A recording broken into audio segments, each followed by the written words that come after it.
Hello. Hello. Welcome, Robin. I'm very excited to be with you here tonight. I'm thrilled that you are here because I was such a huge fan of Superfine, as probably many people in this audience were, so. Well, one of the things I wanted to say at the very beginning is that I think I'm thrilled to be here because, Robin, you in some ways had the career that I thought about first. I remember I was thinking about you because I wrote a column about fashion in high school that actually had no audience. It was just for me. And I was really captivated also by Sylvia Plath when she was writing for Vogue. So I thought about you. I've learned so much from your writing and your career. And again, it's a delight to be with you here tonight. When we talked in prep for this conversation, we both marveled at how much we love going to talks here. And we're very excited and I think super geeked out to be talking to each other on this stage. Exactly. I know, it was very nice. Make It Ours, Crashing the Gates of Culture with Virgil Abloh, is an extraordinary book because it isn't one book, but I think at least three. And as an interdisciplinary scholar and one who is trained as a literary critic, whose academic work is in Black fashion and dress studies, I was absolutely engrossed by your book because all of those things were sort of activated for me. I saw three plots, right, or to extend the metaphor, threads unfolding at once. The book is, on the one hand, absolutely a biography of Virgil Abloh, who was at once the right person at the right time, I think as well as a genius in his own right. Cue the title. Two, I think this book is also a study of the fashion industry over the last quarter century, and the way in which a new generation of designers and this new word multi-hyphenates, many of whom were very young and or of color, changed the way that we think about fashion, right, and consume luxury garments and goods. Thirdly, Make It Ours is also a book about race, blackness, and power, right, and the impact of this matrix within the world of fashion, right, but also as a complex part of Virgil's own identity. So these are the topics that I'd like to explore with you here tonight. Virgil as a person, Virgil as a player, right, and then also his and your relationship to language, writing, and storytelling. Okay. I know, here we go. So now we're gonna start. At one of the events for Superfine, I met a neighbor of Virgil Abloh's, a young woman who was also from Rockford, Illinois, right? Virgil's Midwestern hometown. She told me that Virgil's mother, who is a seamstress, hemmed and tailored her clothing, and that the Abloh family are really well-liked and respected in their community, that they are really neighborly. So I want you to set the stage for Virgil's emergence as you do in the book, right? Where did Virgil come from? What is Rockland like? And how did Rockland and the Ablohs shape Virgil? What was it like for him to grow up there? Well, I'm going to start by saying that I can absolutely attest to the fact that Virgil's parents are incredibly neighborly. Mm-hmm. They are incredibly kind and welcoming people because they welcomed me into their home, this random writer who showed up on their doorstep. Not random, you're not random. Well, I was pretty random that day. Okay. I mean, it was one of those moments where I think if you learn about when you go to journalism school and they tell you that sometimes you just have to show up. Mm-hmm. And I really wanted to speak to his parents. I wanted to see where he grew up.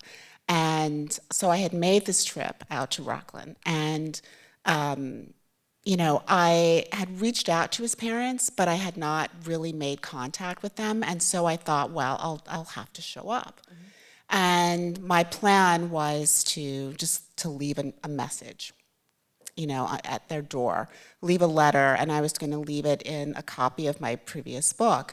But they happened to be home. Mm-hmm.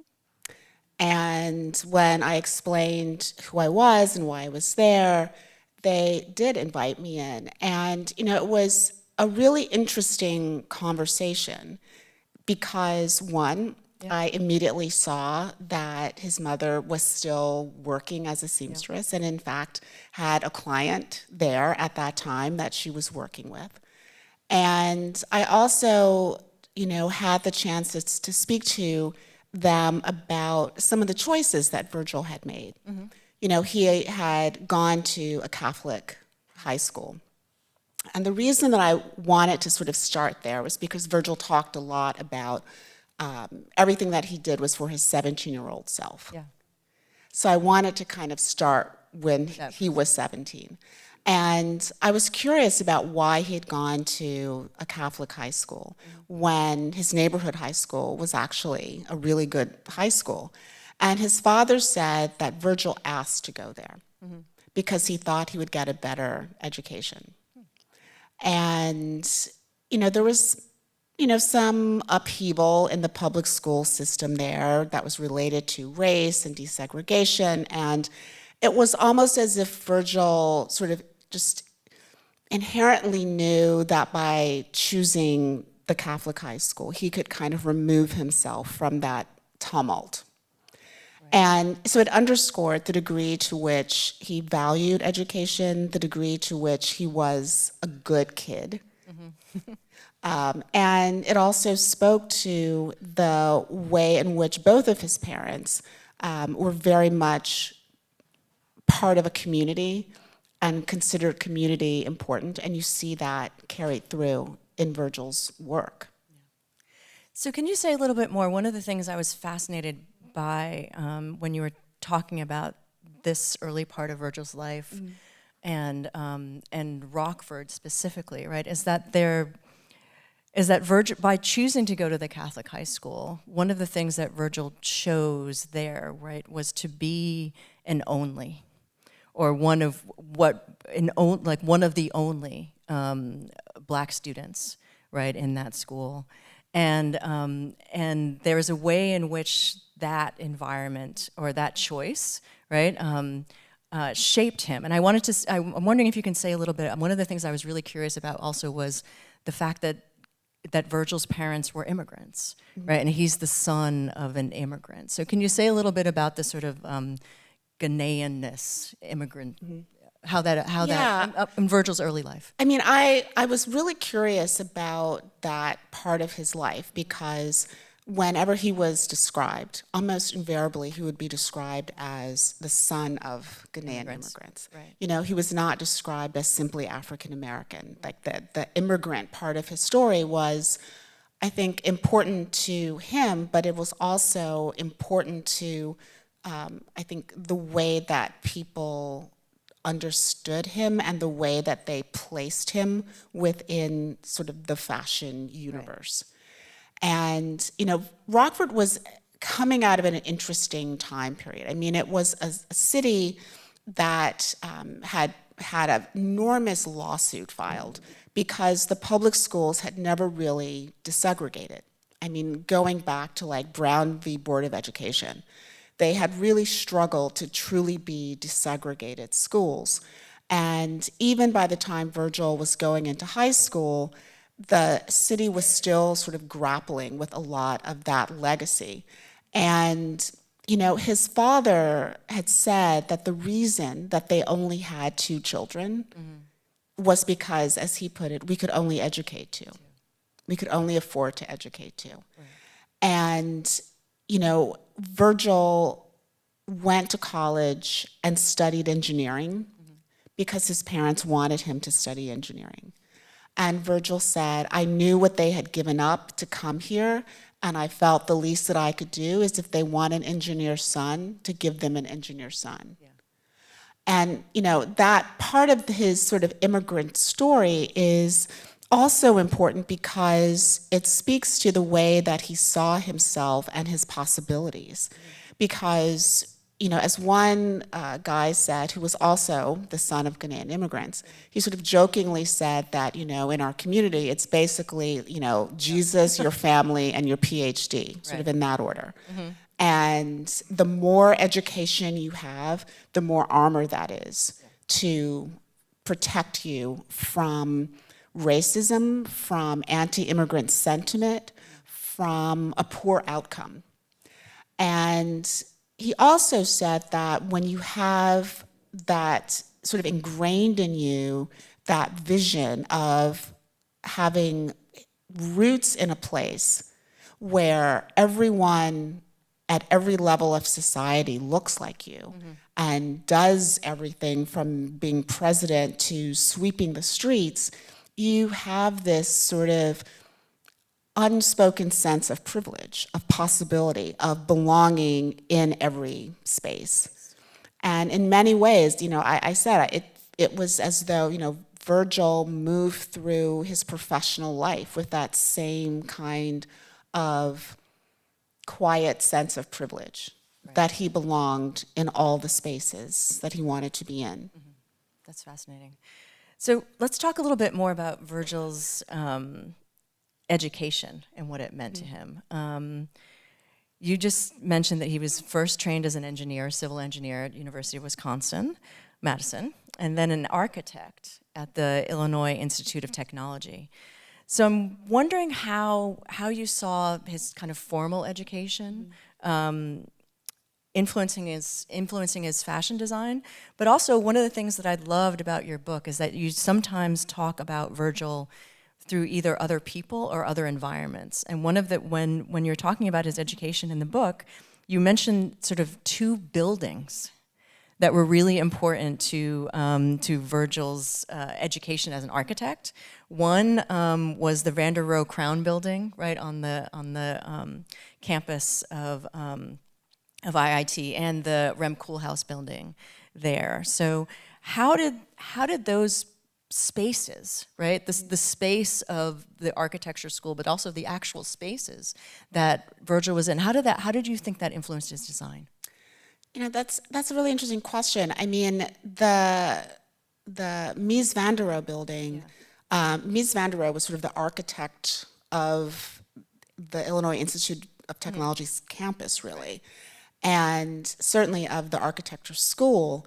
And Virgil said that the first time he walked into that building, which is this sort of extraordinary example of modernist architecture. I mean, I think every person who watches HGTV and says they want an open concept home, owes a great debt to this building. Yeah.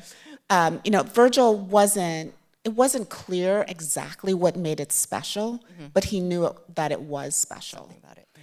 And the Rem Koolhaas aspect was this student center that opened during his time at IIT. And it was sort of this curious building that like space agey. Very space age. It encompassed the L stop that was part of IIT's campus. It was the student center that had these sort of almost like streets and alleyways, and it had a very intense sort of sense of graphic design. And all of those things sort of impacted Virgil. The Mies van der Rohe, part of that was really this sense of the way that the building was both practical and the way that it functioned, but that it also had this sense of kind of serene beauty. And then when you have the Rem Koolhaas, it was this idea that it wasn't so much the way that the building functioned, it was what the building represented. It was the way the building structure was able to help create a sense of community on the campus. And a lot of that was incorporated into Virgil's work in fashion, where he was less interested in the practical nature of the dress or the jacket. He was less interested in the way the jacket fit, and he was more interested in what the jacket represented. He was more interested in the kind of community that his fashion could create. And he was also very interested in graphic design. Right. Yeah. No, it's fascinating to think about like the way that a like actual physical environment could influence his design sensibility in that way, right? I mean, later on, like we always think about. I don't think we think enough about the buildings that we're in, right? Well, it was funny because in talking to some of the architecture, one of his architecture professors, he noted that one of the things that sort of captivated so many architecture students, particularly of Virgil's generation, was Rem Koolhaas's work. And it was this idea of sort of the way that the buildings could sort of complicate an environment or simplify an environment. But when you translate that to fashion, and when I looked at his work as a critic used to looking at the way that a garment is constructed or the way that it fits on a model, you would often look at his work and sometimes the construction wasn't necessarily great or the fit was off. And that was not a problem for Virgil because the fit wasn't the point. Right. It was the meaning of the dress. Yeah. We're going to talk about that a little bit more later, but I wanted to talk about when Virgil graduated from IIT in 2006. And in 2005, this is something that we talked about recently, the NBA, right, adopted the business casual dress code, right? And this is just at the time that Virgil is venturing into art, fashion, design, right? How is this moment important for him? Maybe not at the time, because I'm not sure that, I'm sure he was aware of it, but not directly. But I'm thinking about how it affects the kind of world that he's moving into, right? And also, Virgil was somebody who enjoyed, right, and followed sports, interestingly enough, and was very, had this idea, and what you're saying about sociality is important, because he had this idea of being on a team, right? He liked the team aspect, right, of design. Also very interested in sportswear. I mean, jerseys and varsity jackets were always... He played soccer. He played soccer, always a part of it. So I'm wondering about this particular moment, right? And the relationship of this moment, this 2006 moment, to like the way that his career kind of takes off after that. Yeah, I completely just like geeked out over going back and looking at this because it's so hard to really see how a particular incident, a particular action is going to have these reverberating effects long, years later. And what was so fascinating to me is that, the decision by the NBA to start this dress code was really because there were so many young black and brown basketball players who were really embracing hip hop style, which at that time was sort of baggy pants and chains and like do-rags and, sneakers. And simultaneously, the industry, the NBA, was having a PR problem because of a lot of violence that happened at various basketball games. And so they decided to institute this dress code. There was a lot of pushback initially from the players. They felt targeted, particularly black players. But what happened is they transformed the hallways into stadiums, into these runways. And they leaned into fashion, and not just, any kind of fashion, but really high-end, high-minded sort of designer fashion. And these guys were showing up in Rick Owens and Margiela and, Gucci and Tom Brown. I mean, it really became this huge thing. They started turning up at fashion shows. It inspired them to start their own brands. But even more importantly, they became the fashion icons for young men. And mostly these were black and brown athletes who were on the covers of magazines as fashion icons for young men from the city to the suburbs. And that was something that was really different from what was going on in women's wear, because that wasn't the case. That's not who was on the cover of women's magazines. And that, I think, really opened a pathway for Virgil to be able to have a big impact in menswear. It made menswear so much more vibrant and exciting and alive. And by the time Virgil sort of entered the fashion industry, menswear was the place where all the action was. Right. That's where the trends were happening that were really transforming fashion. Yeah. And one of the things I thought was so, I mean, as much as you were talking about sort of buildings, but this also transformation of fashion, the other way that you tell some of Virgil's story is through the careers of other black men, black male designers, right? You talk about Edward Buchanan, you talk about a little bit about Oswald Boateng, you talk about Kanye and Sean John, right? So can you say a little bit about those mentors, right? I mean, Virgil, you point out the fact that everybody who Virgil met, right, that he felt like he could learn something from, he called a mentor, right? So can you say a little bit about those mentors and how important they were, or how important it was for you to actually put Virgil into that sort of legacy? Yeah, I mean, well, when Virgil got the Vuitton job, there were obviously a lot of stories about this sort of historical moment. Yeah. And some of those were a little too exuberant and described him as sort of the first black designer ever at like a French luxury brand, which wasn't true.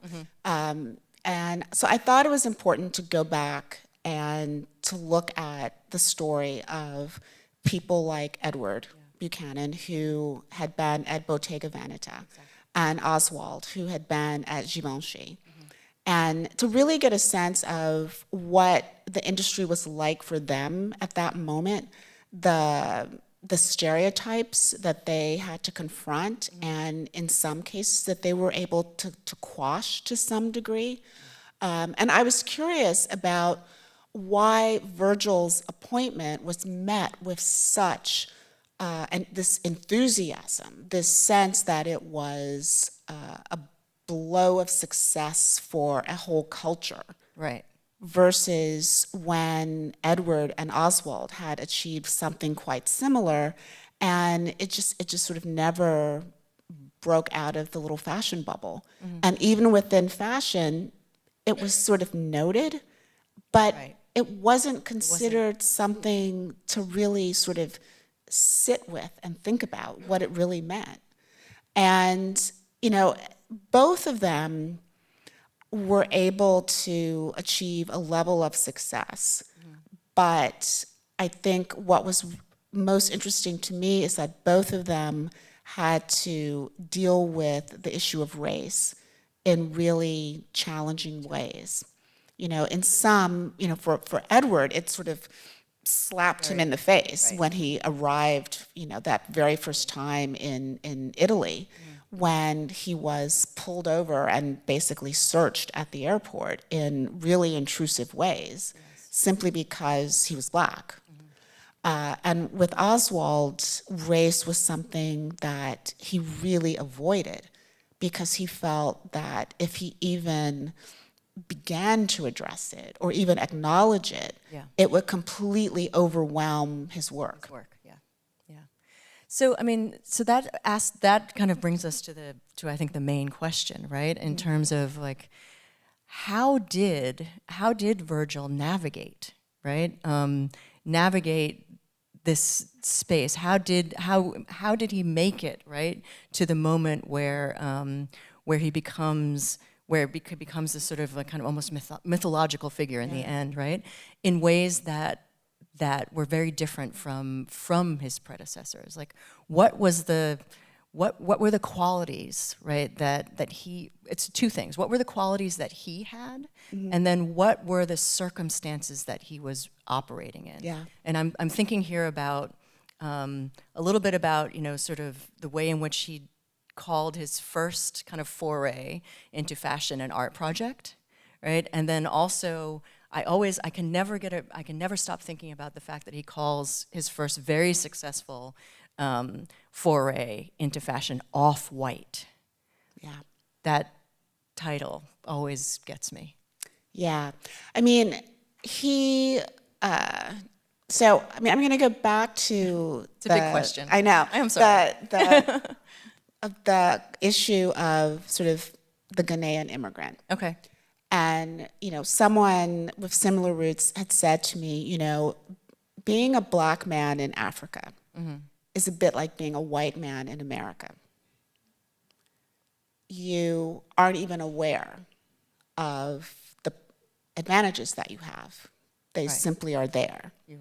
And in many ways, I think Virgil moved through his professional life like a black man in Africa. Wherever he was. He called himself, not a rebel. He called himself a centrist. And so I think those were sort of personal qualities that helped him to succeed. But I also think that it was a very different time. It was a time where social media could be really powerful. When he was starting out, social media was not yet quite as toxic as it is now. It was more of it could be a place of community and connecting. Yes. And he used that exceptionally well. So not only was he able to create a community around him and speak to that community, but that community could also amplify his voice. Yep. It could lift him up. It could serve as proof of his impact and his reach. And I think, a lot had changed in the power and the excitement in menswear, and that's where he was making his biggest impact. And I don't think you can really underestimate his relationship with the artist formerly known as Kanye West. No, that was my next question. Go ahead. And and I sort of facetiously refer to him as the artist formerly known as, but I say that because the time period when he and Virgil were really sort of moving in tandem was very specific. Yeah. And it was a moment when Kanye, while still then could be deeply frustrating, was also someone who was really kind of entering the height of his fame and his clout. So, he's this young guy who is captivated by design and art and wants to talk about it and wants to build a fashion brand. Yes. And he has some of the financial clout, and he's got the name recognition to get phone calls returned.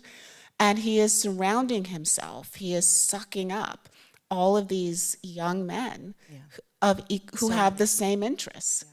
And that's a really, I thought about that, and it had to have been a really powerful, intoxicating feeling to be, in your late 20s, early 30s, and feel like anything is possible yes. And you legit have the money and the access to maybe make anything possible happen. Yeah. But Kanye's personality was the polar opposite of Virgil's. Yes.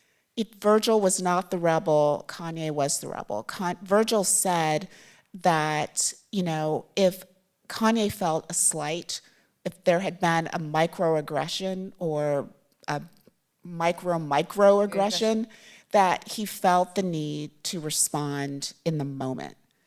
And Virgil, on the other hand, once described going into Vuitton headquarters and a security guard stopped him. A black security guard stopped him because he didn't think he was supposed to be there. And Virgil just shrugged it off because his attitude was, my eye is on a goal that's farther down the road. Right. I'm not going to bother with this. Yeah. I don't know that Virgil would have been as successful as quickly or even as successful if there had not been a Kanye bashing in doors and, creating a storm. Yeah.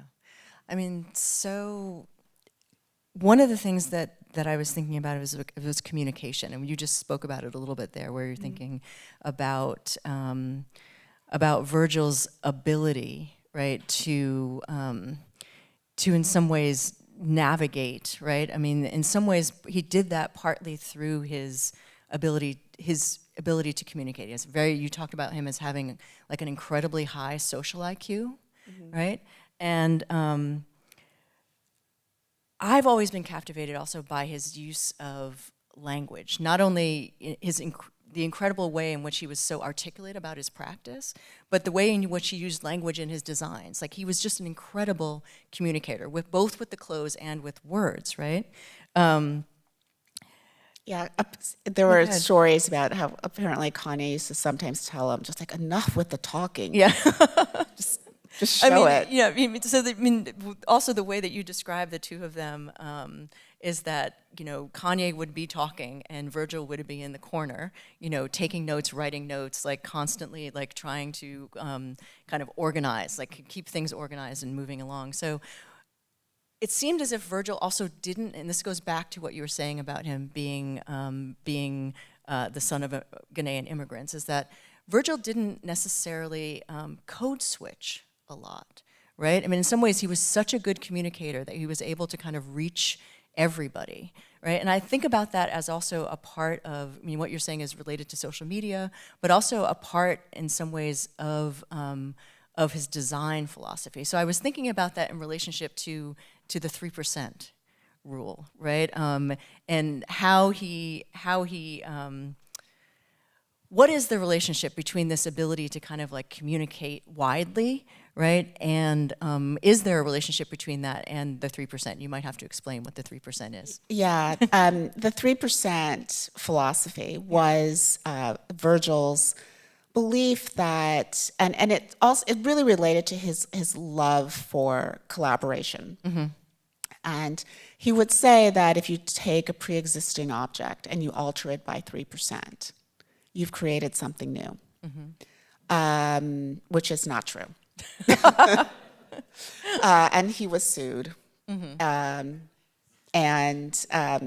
He also recognized that it was, I think, not true because he also had quite a few copyrights on his own work.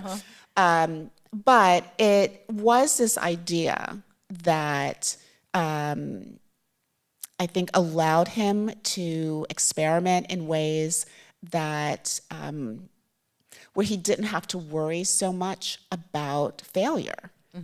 That, he was very much not a perfectionist. Yeah. He called things a prototype. Right, and again, propositions. A proposition. Yeah. I mean, he used language as a way of, I think, sort of absolving himself of the pressures of having to be perfect, having to create perfect items, having to live up to other people's expectations. Yes.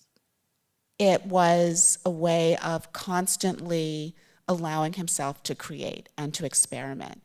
And I love the idea of calling something a prototype, because it basically means that, if you put something out and it's critiqued, and the criticism is, and it's critiqued negatively, then you can just sort of say, well, it's a prototype. Yeah. There'll be another version. There'll be another version, and the next version will be better. And if the next version isn't better, it's like, well, it's a practice. Yes. And it's so there was, and he had this way of talking about his work that both elevated it and I think also sort of put up these protective barriers. Right. But in considering his work and talking about it and using words like practice and prototypes and, sort of putting it into or aligning it with fine art, I think it also gave a lot of the people who admired him and who were part of his community permission to consider their own creative dabblings as something that was serious, that was worth not only the respect of other people, but of their own respect. Right. And I think he gave a lot of people this ability to respect their dreams and to respect their creativity and to not dismiss it. Yeah, no, that's amazing. I mean, I wanted to talk about that sensibility and how it may have attracted Louis Vuitton to him, right? And then maybe him to them. So what was that? What was that sort of mutual attraction about? Like, how do you think that came about? Was it related to this sense of, or how was it related to this sense of experimentation, of the kind of dynamism of what he was working with, of the communities that he was creating, of the way in which he was innovating, streetwear, right, and moving it into a luxury space? Well, Virgil really started to make an impact. He started to be this figure that people were talking about and they were curious about. I mean, he was a DJ as well as a designer. And, as I said, he did all these collaborations. And so his name, his work was out there in the context of everything from Mercedes to Evian. But I think most importantly, he had done a really successful collaboration with Nike on these 10 pairs of sneakers. And that had done incredibly well. And that really pushed him into sort of the broader pop culture world. I mean, Nike is as a brand is much... Enormous. Is enormous. It is bigger than Vuitton. It is enormous. And so that was clearly a draw. That community of people that he spoke to was very much a draw for Vuitton. And, in Vuitton, unlike brands such as Dior and Gucci, Hermes, I mean, there's not a garment that you think of when you think of Vuitton. There's not a particular shoe or a particular handbag or a particular silhouette. I mean, Vuitton is a brand. It's LVs. It's sort of a cultural entity. And I think because of that, it was much more sort of malleable and open to someone like Virgil, who didn't have those sort of classic design background. There was these brands love to talk about sort of, their DNA.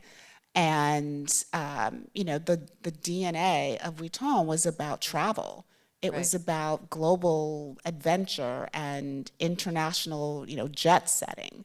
And, Marc Jacobs, who sort of established ready-to-wear there, had also established it as ready-to-wear in collaboration with Steven Sprouse and Richard Prince and Takashi Murakami. I mean, it had all of that. Pop culture. It had the pop culture, it had the sense of collaboration. Kim Jones, who had been working on the menswear, had collaborated with Supreme, which broke the internet. And so that was all... It was already there for Virgil to step into. So that was a very particular kind of brand. I don't think he could have done what he did at any other brand. Okay, yeah. Even though he wanted Givenchy. Which confuses me, but okay.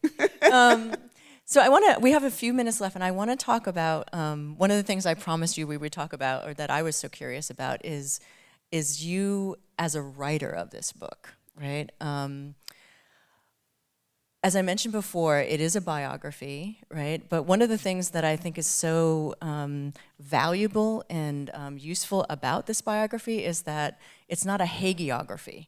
You have a critical distance to Virgil and his work, right? I mean, I think at one point you said, good guy, bad design, sometimes, right?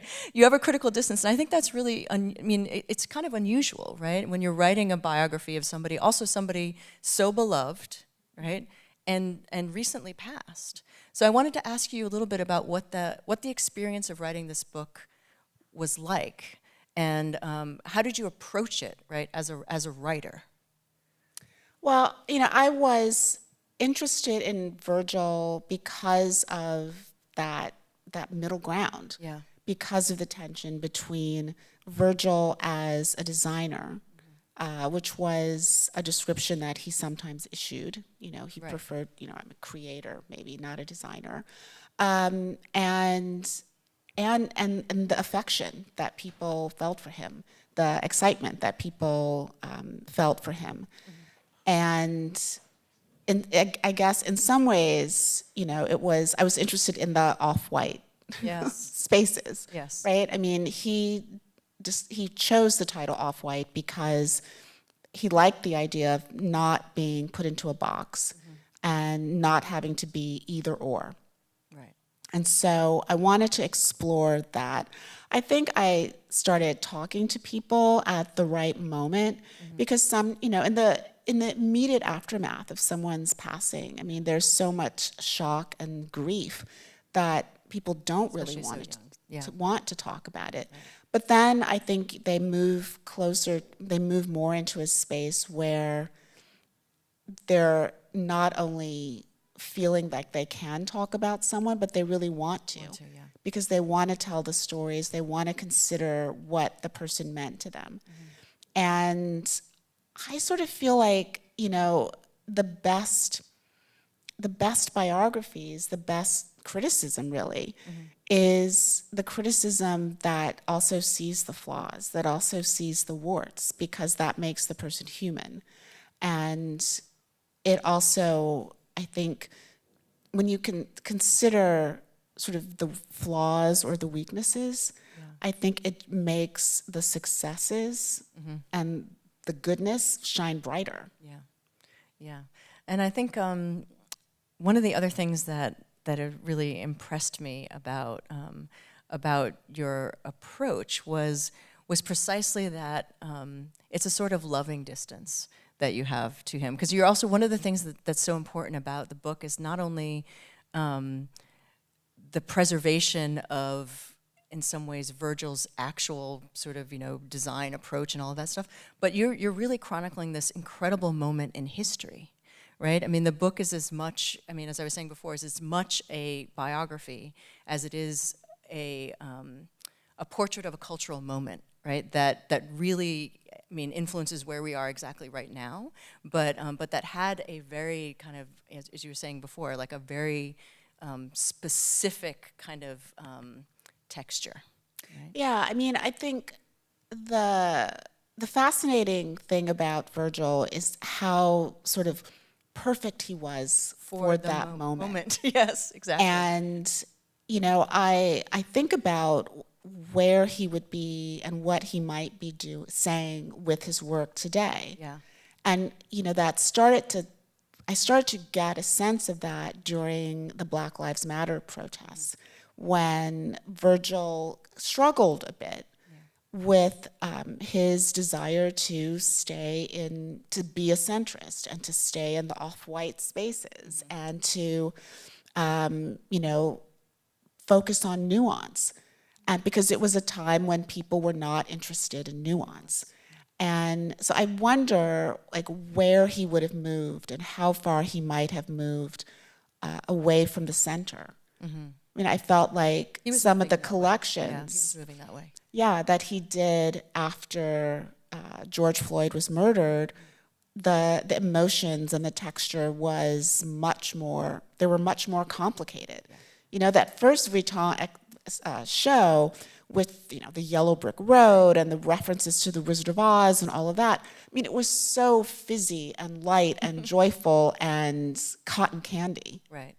And, you know, I wonder where he would be now, because the subsequent collections Were really different, yeah. were much, had deeper roots and just felt, I won't say heavy, but they felt much more emotionally grounded. Yeah, yeah. We have some questions. Yes, please. Okay. In the same vein, what is the most surprising thing that you learned while working on the book? Oh gosh, I was surprised at every turn. I mean, I think I was surprised by the degree to which I felt so moved by Virgil's sense of optimism. I mean, I've been, I've been able to talk about Virgil, for like a while now, since the book has been published. And the thing that I always sort of say is, at one point, Virgil passed away of a very rare cancer. He was only 41 years old. And it's so striking to me that he said this, after his diagnosis, which was that I choose optimism. And he said, I choose to believe that people can be better. And this was in the context of a question that, I had asked him about, diversity in fashion, and, he thought that the industry was becoming more accepting and enthusiastic about diversity and inclusivity. Right. And he just said, I choose optimism. And I thought that was, a wonderful thing to say then. And then, years later, and today, I feel like it's almost a radical thing to say. Yeah. And it's a really powerful thing to say. And that really moved me. Yeah, and that comes through, I think, really, really strongly in your book, right? I mean, in terms of the way in which you talk about his career and the sort of forward moving and the I mean, I feel like that's really a part of what's there. So yeah. Thank you for that. I mean, it's really inspiring. How did you decide on Virgil as a subject? And I had a similar question that I didn't get to, but and I was wondering, had you been thinking and following Virgil specifically, right, as part of your work as as a journalist, or was he more kind of a part of the mix? I would say he was part of the mix until the Vuitton appointment. Okay. And I had thoughts about that. And, and so I wrote about that appointment and was sort of fascinated by, again, that sort of enthusiasm and the passion that followed him. Right. And then, after he passed away, a couple different people said to me, have you thought about writing about Virgil? And it was surprising to me because people were so interested in his story in a way that I hadn't really thought about before. And I was really interested in just sort of how someone who seemed so outside of the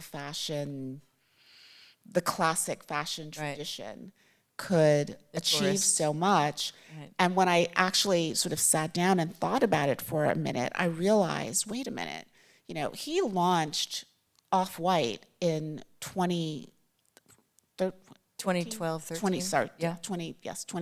2013. Yeah.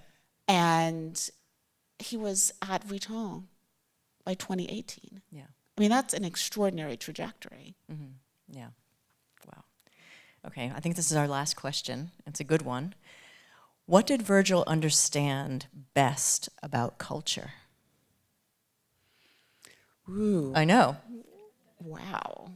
What did he understand best about culture?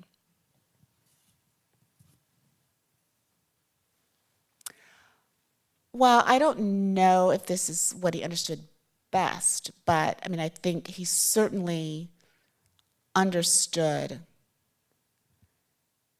that the things that we value in a culture are arbitrary.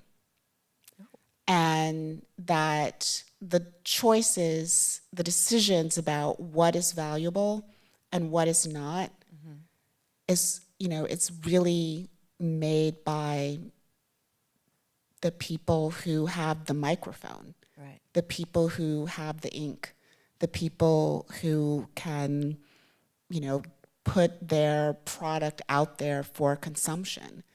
And there's nothing to say that, the t-shirt that someone is making in their basement has any less value than the embroidery that someone is doing in Italy. Yeah. It's just a matter of who's telling the story. And, when I think about sort of that idea, I'm reminded of something that a sort of a luxury consultant had said about this idea of, how do you know when you've made a luxury product? Yeah. And I would say, like, how do you know when you've made something that is valuable to the culture? And she said, a measure is often whether or not you can envision that idea or that product in a museum. If you can envision it at the Met, for instance. And I thought, like, that's a really great observation. Right. But then I also thought to myself, well, there are a lot of things that never make it into museums. No.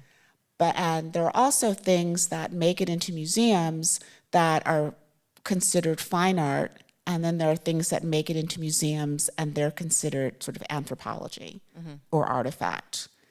And the only difference is the person who's Choosing those designations. or who's curating. Yeah, exactly. So I think what Virgil really understood about culture is, the value is in the person who's writing the story. No, that's amazing. And it makes a lot of sense in terms of, again, thinking about his relationship to language, to labels, right, to branding and design. I'm going to ask one more question. The question is really about, not necessarily about Virgil's legacy, but one of the things that I thought was also so important about your book was about the way in which you use, and not just your book, but your career, the way in which you use fashion to tell stories, right? To tell Black history, right? So I was wondering if you can say just a little bit about that, like the importance of Virgil's story, right, as part of Black history, and in some ways I think about what Virgil's responsibility was to Black community, but also sort of like what you feel, right, as a writer who often focuses on Black artists, and in this case, Virgil as a Black artist. Like, how do you see your work in terms of that kind of historical preservation?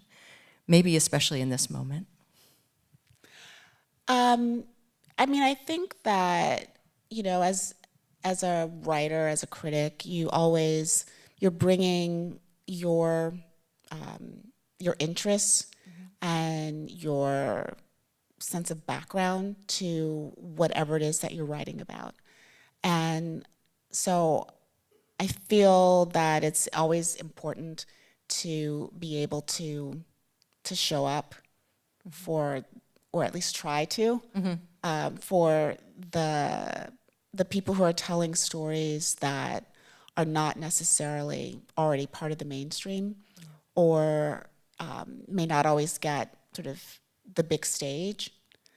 But in doing that, I also think that it's really important to give them the respect of honest and I would say of honest and vibrant criticism. I think sometimes there is this worry that if you're writing about, if as a Black person you are writing about another Black artist and you are critical of them, that you run the risk of being called a hater. Or tearing someone down, or just, being unkind. Yeah.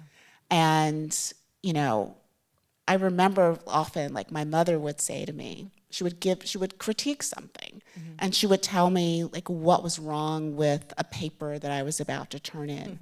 Or she would tell me, oh, are you really going to wear that? Yeah. And I would get my feelings hurt. Yeah.